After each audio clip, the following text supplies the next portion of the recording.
Baik, assalamualaikum warahmatullahi wabarakatuh. Salam sejahtera untuk kita semua.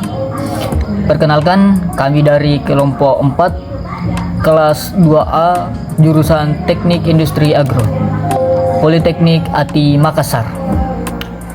Pertama-tama pada presentasi kali ini kami dari kelompok 4 ingin memaparkan hasil atau progres pada modul 1 dan juga modul 2 dengan studi kasus UMKM Idani Cake yang memproduksi roti bolen. Baik, pertama-tama perkenalkanlah anggota kelompok kami. Saya selaku moderator atas nama Muhammad Rizky Umar. Perkenalkan, nama saya Andini Nurfadilah. Perkenalkan, nama saya Nur Adelia. Perkenalkan, nama saya Muhammad Fardo Mustam. Baik, saya Muhammad Fauzan. Baiklah, itulah tadi perkenalan diri dari kelompok kami. Selanjutnya pemaparan materi yang akan dibawakan oleh teman-teman kami. Idani Cake adalah usaha rumahan di bidang pastry dan bakeri yang berdiri pada 10 September 2025. Produk utama yang diproduksi yaitu donat dan roti boleng. Usaha ini berawal dari hobi membuat kue, kemudian berkembang karena tingginya permintaan pelanggan. Idani Cake berkomitmen menjaga kualitas, rasa, kebersihan, dan pelayanan dengan proses produksi yang dilakukan secara higienis dan teratur. Oke, baik, saya akan melanjutkan slide ketiga. Produk dan bahan baku. Produk yang dianalisis adalah roti bolen. Bahan utamanya terdiri dari terigu, gula, mentega, dan air. Isian yang digunakan adalah pisang, coklat, dan keju, sedangkan topping menggunakan keju parut, coklat meses, dan olesan telur. Untuk kemasannya menggunakan kardus roti dan label. Baik, saya akan menerangkan slide keempat, permasalahan tata letak. Berdasarkan pengamatan, tempat terdapat beberapa masalah layout, yaitu ruangan yang sempit, alur proses yang tidak linear atau bolak-balik, serta penempatan mesin yang belum mengikuti urutan proses. Hal ini menimbulkan jarak perpindahan bahan yang lebih panjang dan kurang efisien. Sekian. Selanjutnya ada BOM, Bill of Material, menunjukkan sebuah komponen penyusun roti bolen dari level 0, yaitu produk jadi, level 1 yang terdiri dari adonan, isian, topping, dan kemasan, serta level 2 yang berisi bahan baku seperti tepung, gula, air, margarin, dan bahan lainnya. Di slide selanjutnya ada OPC, yaitu Operation Process Chart, menggambarkan 14 langkah dalam proses pembuatan roti bolen. Total waktu proses ada 168 menit, mulai dari penimbangan bahan hingga pemanggangan dan pengemasan.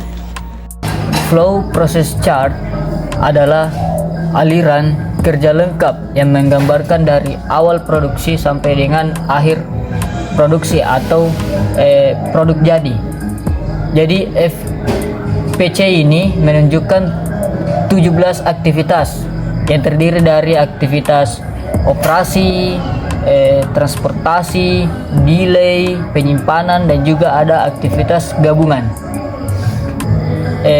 Dari ke-17 aktivitas tersebut, beberapa keterangan dari kelompok kami yaitu terdapat 7 operasi, 6 transportasi, 1 penyimpanan, 2 delay, dan juga 1 gabungan. Nah, tujuan dari FPC tersebut yakni untuk mengidentifikasi kegiatan yang tidak efisien untuk dapat dilakukan perbaikan pada tata letak. Baik, slide ke-8, flow diagram. Flow diagram menunjukkan pola aliran bahan di area produksi. Polanya masih tidak teratur dan banyak backtracking. Hal ini menunjukkan bahwa tata letak perlu diperbaiki untuk meningkatkan kelancaran aliran produksi. Flow diagramnya, pola aliran material tidak beraturan, terjadi backtracking, jarak perpindahan material panjang, menjadi dasar perbaikan layout pada modul selanjutnya. Gambar mesin. Model oven menampilkan dimensi keseluruhan oven, termasuk pintu, ruang pemanggangan, dan posisi kaki penyangga. Tampilan inventor memudahkan perhitungan jarak aman, kebutuhan ventilasi, serta posisi ideal dalam aliran produksi. Selanjutnya ada struktur organisasi. Struktur organisasi yang kami usulkan terdiri dari direktur, departemen produksi, pelayanan, pemasaran, pengiriman, dan pengembangan produk. Struktur ini dirancang agar proses kerja lebih terarah dan koordinasi antar bagian lebih efektif. Baik, untuk BMO yaitu bahan, mesin, dan operator, kami telah menghitung beberapa kebutuhan bahan untuk mingguan, seperti kapasitas mesin, jumlah operator, serta waktu kerja. Perhitungan ini digunakan untuk memastikan proses berjalan sesuai dengan kapasitas produksi. Ada pun beberapa keterangan dari tabel atau kolom yang ada di belakang pada PPT tersebut, yakni poin pertama yaitu perhitungan kebutuhan bahan mingguan.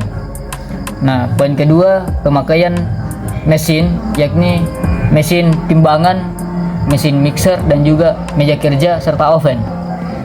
Poin ketiga, terdapat jumlah operator ditentukan berdasarkan jumlah mesin aktualnya. Untuk poin keempat, shift kerja hanya terdapat satu shift kerja per hari. Untuk poin kelima, yakni efisiensi mesin dan juga scrap diperhitungkan dalam output mingguan. Slide 11, routing sheet. Routing sheet memperlihatkan urutan proses secara detail, waktu setiap proses, mesin yang digunakan, serta jumlah mesin teoritis dan aktual. Routing sheet ini menjadi dasar penentuan kebutuhan mesin dalam produksi. Tahapan proses roti bolen yaitu menimbang tepung, menimbang gula, menimbang air, menimbang margarin, mencampur adonan, membentuk adonan, memotong bahan isian, mengisi adonan, mengistirahatkan adonan, pemberian topping, pemanggangan, dan pengemasan. Routing sheet juga berisi jumlah mesin teoritis dan aktual untuk tiap proses. Baik, saya akan menerangkan slide ke-12, yakni MPPC, Multi Product Process Chart, menunjukkan total kebutuhan mesin. Berdasarkan hasil perhitungan kami, meja kerja 1 membutuhkan 13 unit, mixer 5 unit, dan meja kerja oven 24 menit. Dan berdasarkan hasil perhitungan teoritis, meja kerja 1 teoritisnya 12,93, mixer teoritisnya 4,89, dan oven teoritisnya 23,84. Sekian, Assalamualaikum. Kesimpulan, berdasarkan hasil analisis pada modul 1 dan modul 2, dapat disimpulkan bahwa proses produksi roti bolen di UMKM Idani Cek masih memiliki beberapa ketidakefisien, terutama pada tata letak, fasilitas, dan aliran proses kerja melalui penyusunan BOM, OPC, FPC, serta flow diagram. Ditemukan bahwa alur produksi masih bolak-balik dari jarak perpindahan bahan cukup jauh. Perhitungan BMO, bahan mesin operator, routing sheet, DM, MPPC memberikan gambaran kebutuhan kapasitas mesin, jumlah operator, serta urutan proses yang sebenarnya lebih optimal. Selain itu, struktur organisasi yang diusulkan membantu memperjelas pembagian tugas agar kegiatan produksi dapat berjalan lebih terarah secara keseluruhan. Hasil analisis ini menjadi dasar penting untuk perancangan tata letak baru yang efisien pada modul berikutnya, sehingga diharapkan dapat meningkatkan kelancaran produksi, mengurangi waktu proses, dan memperbaiki efektivitas UMKM Idani Cek. Baik, itulah tadi pemaparan dari kelompok kami mengenai modul 1 dan juga modul 2 dengan studi kasus UMKM Idani Cake yang memproduksi roti bolen. Terima kasih telah menonton. Sekian dari kami. Assalamualaikum warahmatullahi wabarakatuh.